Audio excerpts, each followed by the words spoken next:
Yo, it's officially NBA 2K23 week, and today we got ourselves some NBA 2K23 gameplay, and I'm telling you guys right now, all the cheesers are in trouble with the new 2K, with everything that 2K ended up adding. And if you're like me and you want to see 2K23 be one of the best 2Ks of all time, then leave a like right now on the video. Don't risk it, okay? Leave a like right now to see 2K23 be one of the best. Make sure also comment down below right now in the comments your opinions and your thoughts, because I'm going to be reading every single comment and replying to as many as I can, because I want to see what you guys think about it too. And there's a lot that we got to talk about, and I do want to give a big shout to Laker fan and also Joe for providing this footage, and so a big shout to them. Make sure to show them some love, and we're gonna get right into it right here. As you guys can see, one of the first things that I noticed with the gameplay is that 2K ended up introducing a whole new system when it comes to stamina. And so in 2K23, you're gonna have your stamina bar, that's the big long one, you know, big pause right there, and then you have the bottom 3 bars that are going to be your adrenaline boost. And basically, if you run out of those, your player is going to be dribbling the ball as if you were doing it, okay? You yourself, unless you're a pro player, which I doubt it, but basically though, once you end up running out of that stamina and also the adrenaline boost, you're going to be playing like a rookie out there, not being able to dribble the ball and stuff like that. And that's going to be a big thing, because I'm telling you guys right now as well, that's going to mean that in a 5v5 setting, people are going to have to pass the ball. It's going to bring back team gameplay, and you're going to be able to play instead of just sitting in the corner like you typically see, whether it's in Pro Am, 5v5 and stuff like that. You're actually going to want to pass the ball, and so I do like that aspect right there. Now when it comes to losing an adrenaline boost, there's a lot of ways of going about it. Like if you do a left to right movement and you're moving and you're getting bumped and stuff like that, you're gonna lose them a lot quicker. You actually also do end up losing one if you do, you know, just turbo straight up, you go all the way, as you guys can see in this clip right here. And obviously every player, whether you're playing on Park or my team, everyone is going to be different. Some players might have extra Hall of Fame badges that are gonna help you with your stamina, but like I mentioned earlier, if you're a big cheeser, you're gonna have trouble dribbling this year. You're just gonna have to get used to it. Obviously it's going to be a new 2K, and I'm hoping that 2K doesn't update and just give us a bunch of patches after everybody complains, because you know every single person is going to be complaining. Every time a new 2K comes out, people are like, oh, we want something different, and then they do something different, and then they complain, and then 2K ends up patching it, and then at that point the gameplay just goes downhill. And no matter what, getting used to the new adrenaline boost system is definitely going to take some time. Mike Wang even came out and said that you will not lose any boost in the backcourts, and it should help the point guards beat the press. So if you're getting full court press, you're not going to be losing a lot of your adrenaline boost and stuff like that in the backcourts. When you run out of boost, if you pass and wait off ball for a few seconds, and you'll get 1 boost back, and that timer only counts when your energy bar is 50% full or more. And so you guys can see right here, there's definitely going to be a lot of ways of getting used to it. Obviously certain movements are going to be requiring the boost. You're still gonna have your regular stamina. Now this gameplay right here, guys, is going to be from the Michael Jordan challenges, and so you guys can take a look. 2K does have the whole era thing where you're actually going to feel the experience of playing as Michael Jordan, or just watching, you know, basketball from back then.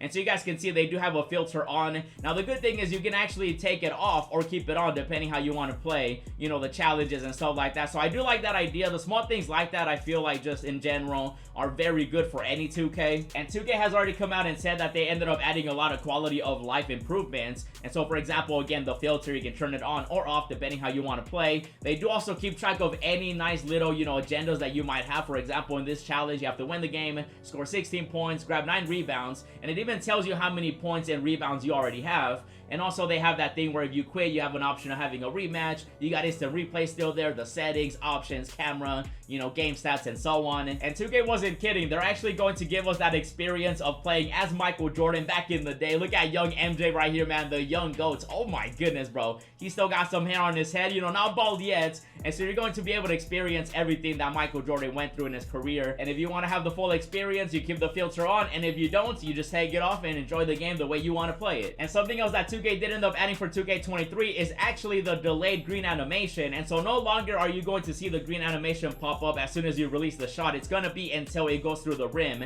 Basically, once it meets the rim and it goes through the net, you're gonna see the green animation. Now I will say, for me personally, I'm on the fence about it, because I like being able to see the green as soon as you release the shots, and then that way you can scream out and be like, green, you know, let your teammates know, your opponents know that you just greened that shot. But then at the same time, on the other side, it does end up adding another level of suspense, experience. And so I want to know what you guys think about that too, because the green animation is definitely going to be delayed in 2K23, and it does feel like it's going to be a new 2K experience, you know, from the delayed greens, the adrenaline boost and stuff like that. You guys can also see this animation. Michael Jordan ended up getting that steal. Don't forget, this is Michael Jordan, his challenges against the CPU. He literally bodied the little fella, and I want to see animations like that. For example, in real life, when you see Giannis, you know, he's not gonna get blocked or slowed down by a little guy. He's gonna literally just bully them the whole time, and that's what Michael Jordan just did right here. And I do like that some animations like that are in the game. And 2K said they added a lot of animations. You see that pump fake from Michael Jordan, that was nice right there, man. And then he drives to the basket.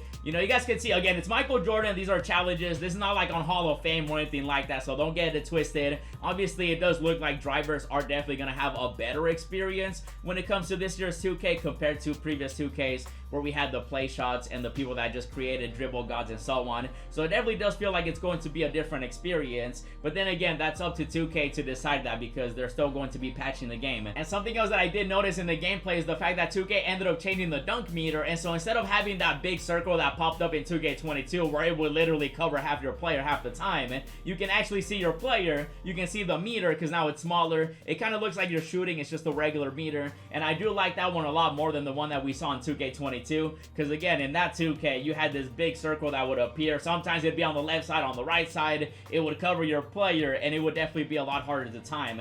Compared to the new one that we see in 2K23, it definitely looks a lot better. And it's obvious that 2K doesn't want to go away from the isolation type of gameplay, at least early on, where they want you to drive to the basket in 2K23 instead of spamming 69 different dribble moves at the half-court line and then waiting until you get that nice little explosive movement and then you go from there. So it definitely obviously is going to be different with this new 2K. And you guys can also see on the top right, you got your points, your rebounds, your assists, you know, your grades, the player, the 2K icon when the Hall of Fame badges or badges pop up when you activate them. And so that's gonna be a whole new thing too in 2K23. And also don't forget that there's actually rewards for my career and also my team for completing certain amount of stars once you end up doing the Michael Jordan challenges. You guys can see once you end up collecting 40 stars, you end up unlocking these. In my career, you get yourself a UNC Jordan jersey. You also end up getting the sleeve, you get the necklace, but then in my team, you end up getting a Jordan coach card +3, you guys can see it right there, and you do also end up getting a 99 overall Michael Jordan. Now this one is a free agent, and you do also end up getting a jersey. Now these rewards aren't anything too crazy. I'm gonna be going after them because I play my team mainly, even though for 2K23, I'm gonna be playing everything from Park, my team,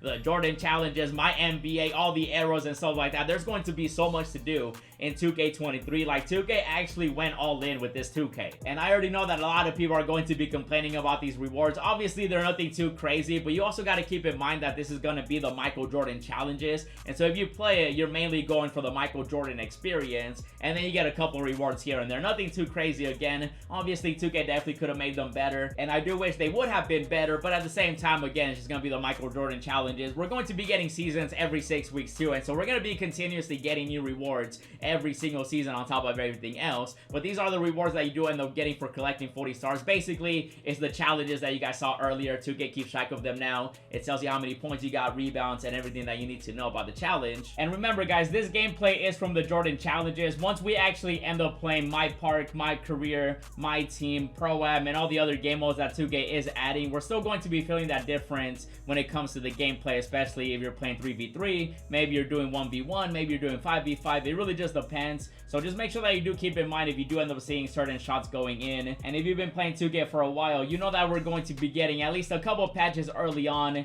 and then eventually we'll get some more later on in the year as more people get used to it, because there's definitely going to be a nice little window where you're just gonna have to just try out the new system with the adrenaline boost. You're gonna have to get used to the green animation delay. You gotta get used to certain animations that 2K ended up releasing and then also ended up taking away. But just like everything else that 2K has been telling us and showing us, and everything else that we have learned about 2K23, it definitely does look like it's going to be a good 2K, and I'm definitely getting even more excited as we get closer and closer every single day to officially having the game. And this right here is just the beginning of 2K23 week, because you guys know people are gonna be able to get the game on Thursday at midnight. And so Friday is going to be the official day where the game actually releases for everybody, even though some people are definitely going to be having it a little earlier. And it's going to be an experience from everything that we have seen, and I'm super excited. I'm just hoping that 2K does deliver with everything else that they have said, because right now everything does look promising, and it does look like they put a lot of time into this 2K, because you guys can tell with all the new stuff that we've been seeing. And I gotta say, the gameplay definitely does look promising, but it's gonna come down to how much 2K is going to be patching it, especially early on as people complain about it. Let me know what you guys think about it. Do you like the new additions? Do you like everything that we talked about? Let me know your thoughts down below. And again, a big shout out to Laker Fan and also Joe for providing this footage. And if you're ready for 2K23, you know what to do. Leave a like, subscribe, comment down below. This will be this one. And if you guys do want to check out some more 3 are popping up on the screen, I ended up breaking down some more 2K23 stuff that 2K is adding, and then check out the other My Team videos I've been doing. And as always, thanks for watching, and I'll see you in the next video.